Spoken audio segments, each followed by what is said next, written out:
So he went back, he took out his big eraser and erased all the bad stuff out of the indictment, and then filed a second one. That's called the superseding indictment here. It's still a joke because it talks about Vice President Pence. We were reading it going, what? Did Trump intend to steal an election that he knew he legitimately lost? No, but we don't need to get to that question. That wasn't in his brain. We don't need to get there because he's immune. Are there any federal agents at the Capitol? Answer, no, there weren't. But Jack's office did not do that. Why not? Donald Trump's defense team is not happy. They're demanding an immediate dismissal of the January 6th case. You see, this got submitted in the District of Columbia, the January 6th Judge Chutkan case. It's being prosecuted by Jack Smith, who's not even a real prosecutor. Judge Eileen Cannon in Florida already said, you're not a real boy, son. Get out of here. This case should be dismissed and promptly. That is the only just course of action that you can take that is consistent with what the Supreme Court told you to do, with the institution of the presidency, and it's also critically important that you consider the facts in this case.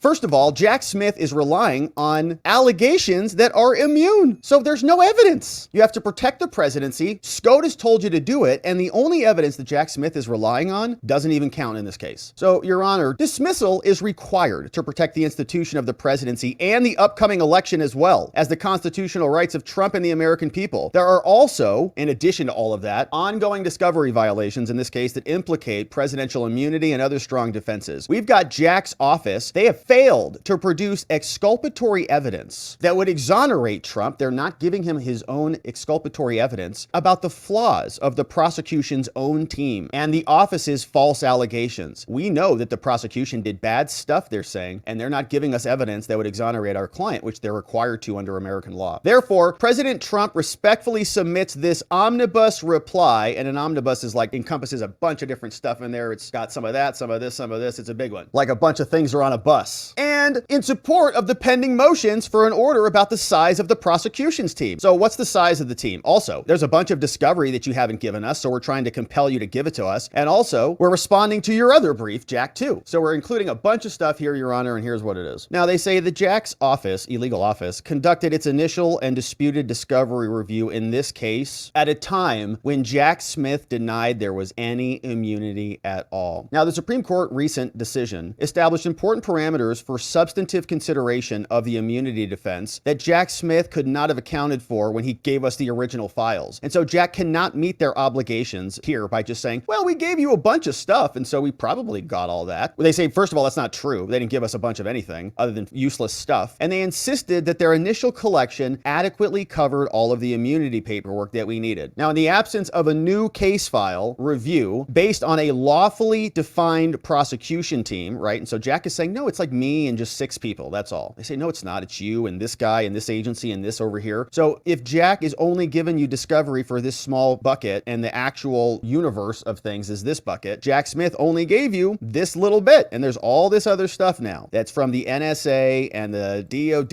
and everybody else who is involved, Capitol Hill Police and so on. It's much bigger than just Jack's little team. So now Jack needs to go back here and look in this bucket for all of the other evidence, but they haven't done that. And so these concerns are also amplified. Why? Because Jack, he keeps misstating the law. He keeps mischaracterizing how discovery works. He's disregarding your local rules as well. So, Your Honor, Chutkan, these are serious problems which present unique risks to the effective functioning of the government, which barely functions at all. And so accordingly, Your Honor, President Trump respectfully submits that the court should order that Jack Smith actually do the searches that we've asked for. And also, we ask that you reconsider this scheduling order by rejecting their effort, Jack's lawless request to file a public defense of their defective indictment before they're even in compliance with their discovery obligations. So don't let them file anything else until they've given us evidence. Now, here's what we need to know, Judge. Jack's refusal to acknowledge our defenses shows what a piece of work he is. Now, the remanded proceedings that came back down from the Supreme Court that have landed on your desk, Judge, telling you to consider presidential immunity is here. Now, in the opposition, Jack's office repeatedly mischaracterizes his discovery obligations. And so here's what should happen. The court should not permit any additional briefing, including Jack Smith's big 180-page book report, until these discovery disputes are resolved. The Supreme Court prescribed the resolution threshold legal questions prior to the sort of evidentiary submission that's being contemplated now. So in other words, the Supreme Court says you have to deal with immunity first before you get into the evidence. Why? Because you don't need to get into the evidence if the person is immune from the prosecution. Why would you go through all of that time time and go through all of the boxes if you cannot use the boxes? Somebody brings in box after box and box of materials. Are we even allowed to look in there? Or is the president immune for that stuff? Well, let's look through it all first and then we'll decide immunity, is what the liberal says. Doesn't make any logical sense at all. But that's exactly what Judge Chutkan is doing here. Now, one such question is whether the immunity must be absolute. Now, while the Supreme Court concluded that Trump is entitled, the Supreme Court said this about Trump is entitled to, at a minimum, to a presumptive immunity from prosecution for all his official acts. Remember, we had the 3 buckets in the Supreme Court case. Very important. Absolute immunity applies for articulated. If it's in the Constitution that the president can do the thing, he's got absolute immunity to do the thing. Then there's another category, which are official acts. And they say, well, presumptive immunity applies for that. And then there's other things that are not official acts at all. And there's no even argument for them. And those would be not immune. So we got these 3 categories. And if it is an official act, and you say, hey, at least this is within the outer perimeter of what the president does, then you're entitled to at least a presumption of immunity. And Chutkan couldn't figure that one out when this landed on her desk. Neither could Jack Smith. Now, Trump will establish as a matter of law that there is presidential immunity for official acts. It must be absolute. And that presumptive immunity is not sufficient to achieve the purpose of the underlying doctrine. So it actually is absolute. So they're saying it's even further than what even SCOTUS said. As you'll see, once we get into this, once we start going into the evidence, you're going to see. So this follows from the fact that criminally prosecuting a president for his official conduct undoubtedly poses a far greater threat of intrusion onto the executive branch than simply seeking evidence in his possession, and that the resulting danger from the prosecution is greater than the risks that led the Supreme Court to recognize absolute presidential immunity for civil damages. So Trump is entitled to at least present this argument with a Rule 12b motion to dismiss the case, presumably, before the office proceeds, which its unwarranted advocacy piece setting forth their biased views about this case, which is what Jack Smith's book report is going to be. Now, also, Chutkan, you should also consider this. A second threshold legal question before we can even move forward with this entire charade, which highlights another defect in Jack Smith's second indictment. So there's 2 indictments in the J6 case. First one included all sorts of presidential conduct that's clearly presidential conduct. It says, oh, Trump called the DOD. Trump called the Department of Justice. Trump spoke with, like, president's allowed to do that. Hello. So that's immune. So then Jack Smith went back. He's like, oh, crap. Yeah, this whole thing's going to go bye-bye unless I do something immediately. So he went back, he took out his big eraser and erased all the bad stuff out of the indictment and then filed a second one. That's called the superseding indictment here. It's still a joke because it talks about Vice President Pence. We were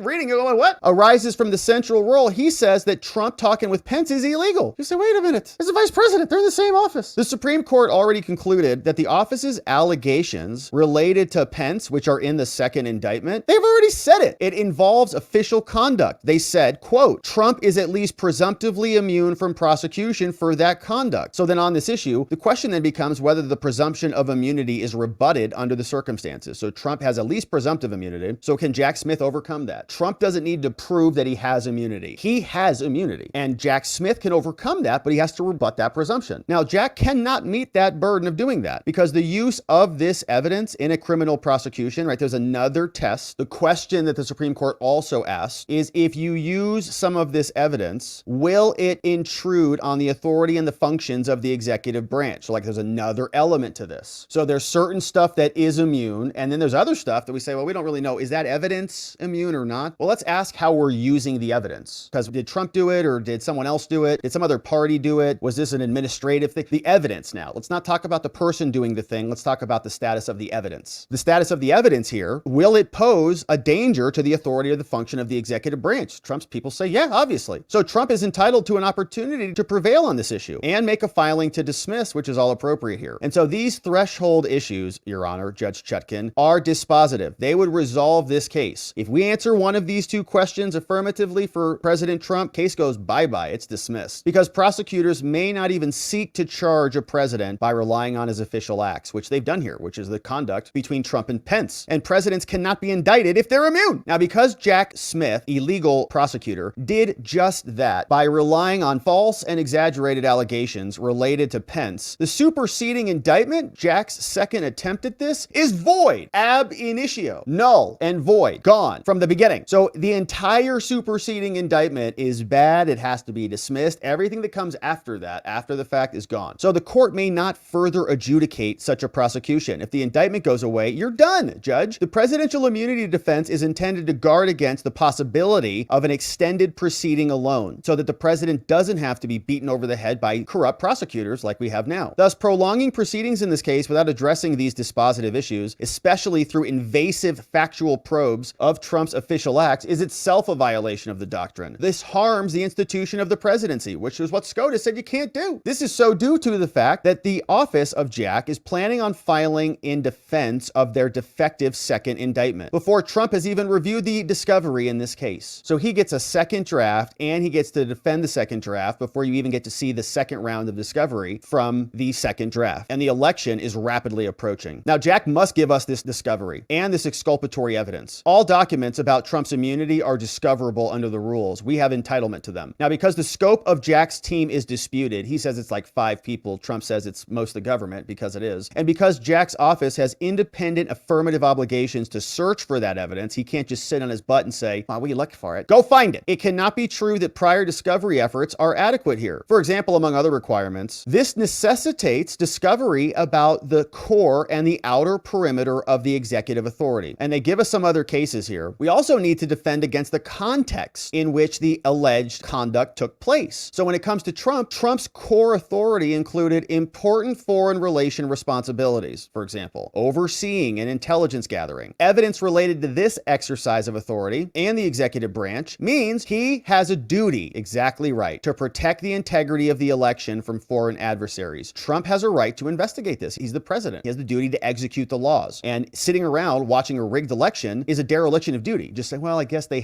media said it's fair. Okay. Now, Trump's alleged actions involved official acts, and they're subject to immunity. Thus, the presidential immunity defense supports pending discovery requests related to the 2016 election, ICA, 2020 ICA, source materials, other things that they talk about in the classified supplements that they're saying we need. We can't see what it is. So they're looking for a ton of stuff. If there is any evidence of bias and hostility toward President Trump that is harbored by the prosecution team, we must be able to find it. They must give it to us. And if the court, Chutkin, if you address presumptive presidential immunity, which it should not, because that immunity must be absolute as stated above. In other words, Chutkin, you don't even have an ability to say it's presumptive based on what the Supreme Court articulated. Because if it's evidence that Jack Smith is seeking to use, that maybe is not exactly Trump's evidence that would be immune under presidential conduct, it's related to the intrusion on the executive branch, which you cannot do. If a prosecution is driven by improper bias and hostility to the executive branch, to Trump, the person who alone composes an entire branch of government, the president is the executive branch, it would pose dangers and intrusion on the authorities and the functions of that branch. And so therefore, Jack Smith cannot overcome that presumption because he cannot do that. Therefore, Jack Smith's office must make these disclosures. If you're biased, you got to give us those materials. Now, Trump is also entitled to context disclosures because the extraordinary power to speak on behalf of his fellow citizens. And so there is no reason to believe that Jack Smith completed the discovery. It's still ongoing in the Blossingame case. That case is going to continue to next month. So they have not given us the discovery we need, and they know it. Now, there's other rules that they're saying they need to follow to comply with disclosure. There's local rules as well. Now, this is an interesting one. A mens rea defense. Now, similarly here, there are two main components, which in a crime, you'll have a mens rea, which is a guilty mindset, and an actus reus, which is a guilty act. So do you have the intent to do something, and then you do the thing. So here for Trump, they're saying we've got a mens rea defense. We don't have a guilty mind in here at all. President Trump emphatically rejects the allegations by Jack's office that he acted with the scienter at any time and is entitled to discovery in support of this defense. The appropriate scope of that discovery is much broader than the office has acknowledged. So Trump has never acted with scienter to do this. Now, although the focus of the court must now be on immunity and where motive is irrelevant, so we don't even care what's in Trump's mind, right? This is the big sticking point. Did Trump intend to steal an election that he knew he legitimately lost? No, but we don't need to get to that question. That wasn't in his brain. We don't need to get there because he's immune, because he was executing the laws of the country. He was the executive branch investigating the fraud that we all saw. President Trump, therefore, is entitled to discovery in support of his other defenses. Now, the appropriate scope of that discovery is much broader than Jack has acknowledged, which means they're in violation of their discovery. In another case, it worked in our favor. And like this case, Jack is trying to restrict discovery based on a narrow construction of their indictment. But these other cases support our claim much more than they support Jack's claims. Now, Jack also says, and they ignore Trump's valid defense theories about intent, right? Trump didn't have any intent. There was no scienter to do any of this stuff, saying this is a viable theory. It is irrelevant to the scope of the discovery obligations that they believe that Trump's third-party guilt argument contravenes Rule 403, which is the balancing test rule. If something is more prejudicial than it is probative, we keep it out. And so in order for something to be discoverable, documents and information need not conclusively establish third-party guilt. So they're saying there's other evidence that they have that they're entitled to in order to make this claim. For the reasons stated in the classified supplement, it's not speculative nor far-fetched for Trump to demand evidence that Trump did not create an intense national atmosphere of mistrust, right? They put this in their indictment and they say, you say Trump created an intense national atmosphere of mistrust? Well, we need all the documents that show the opposite of that. And so we need to find that evidence and review it. Now, the prosecution motion continued, saying that they don't need to define the size of their team. And they say that's a big problem because if we don't know the size of their team, then we can't get information from the team. Step one is literally defining the scope of the team. To date, the office has used a narrow definition of the prosecution team so that they don't have to give us information. This is problematic because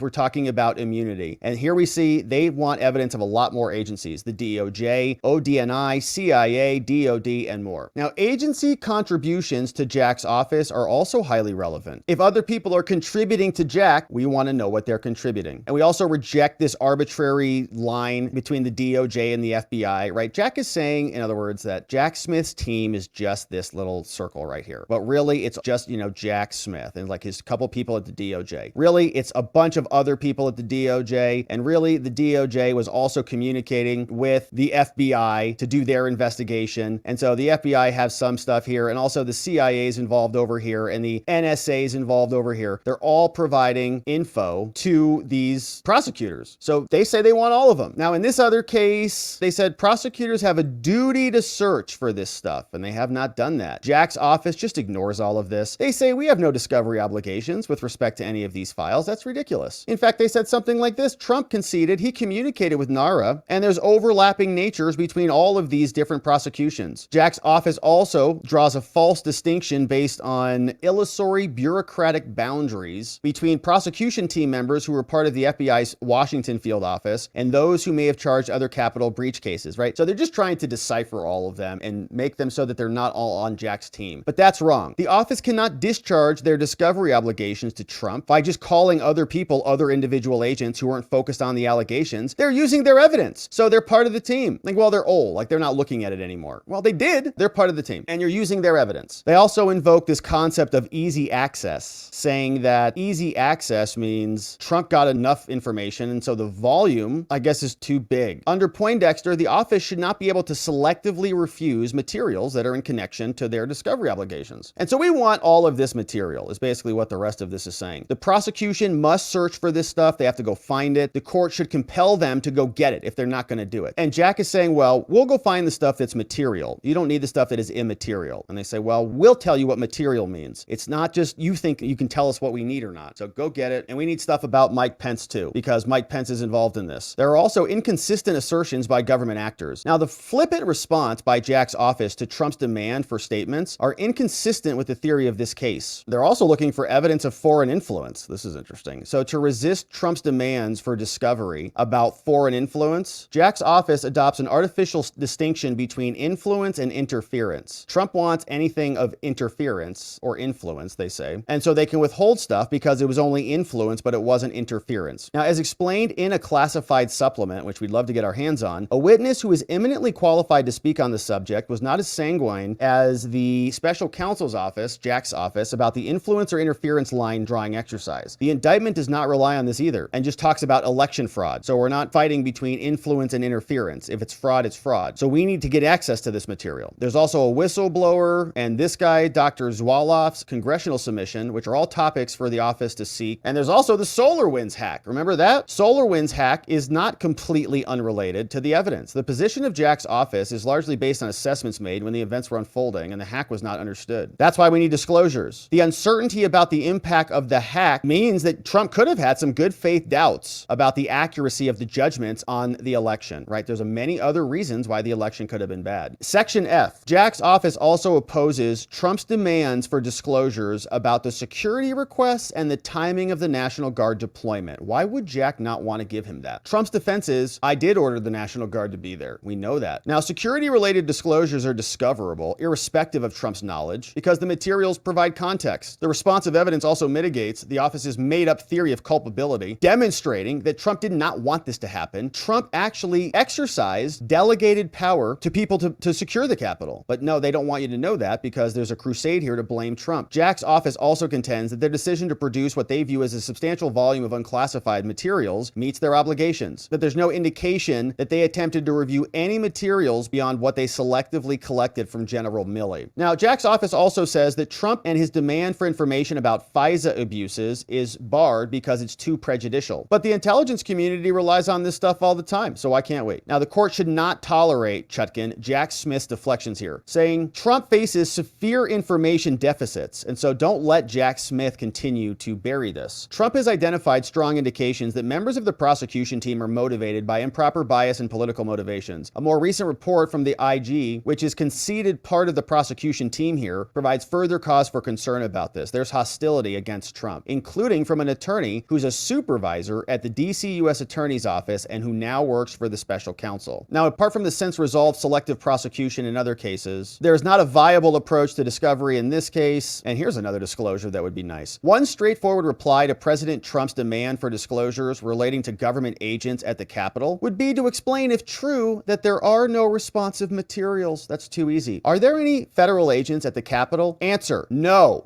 there weren't. But Jack's office did not do that. Why not? Another way to address this demand would be to try to invoke some form of informant's privilege and obtain a protective order, but he hasn't done that either. The office does not take that approach either. Instead, they rely on the inopposite admissibility principles and reveal their politically motivated colors by saying that Trump was like a bank robber, all to support their preferred narrative. Now, with respect to the J6 committee, which was illegally constituted under HR 503 and in several other places, Jack's office also resists Trump's discovery demand because it's cumulative. You already have it. The cases say we don't believe that. The court should reject this ploy. It's not cumulative. We don't already have it. Make them go get it. The special counsel's office also denigrates Trump and his reliance on a newspaper article showing that the DC attorney's office was working with the DOJ, the FBI, and more. But well-sourced media coverage has disclosed numerous details of this. And if this reporting is inaccurate, they can just say that. Just say it's not accurate. Don't say you can't use a newspaper article. Just say what's in the article is not accurate. But they cannot do it because their leaks are true. And so, Chutkan, in this massive motion from Trump, for the foregoing reasons and those in the opening papers and in the classified supplements, which we can't see here, you should tell us who the prosecution team is, give us the evidence, and reconsider and pause the schedule until they ultimately give us the materials. Really what they want is this case to be dismissed. Signed by the very amazing attorneys John Lauro, Gregory Singer, Todd Blanche, Emil Bove, counsel for President Trump, in their demand for action on this case, saying the case must be dismissed, but it's a big omnibus motion, so you can see. They're asking for a bunch of stuff. The biggest thing is discovery. They want access to certain materials that they do not have, and Jack Smith, I'm sure, will respond to this, and we'll wait for Judge Chutkan to rule on it. But a nice motion. I think that Trump and his defense team are on the attack at this moment. It feels like Chutkan and Jack Smith are scrambling to try to salvage this, which is why Jack Smith's final attempt, since the trial is not going to be happening before the election, is to submit his 180-page book report, which we're going to read next.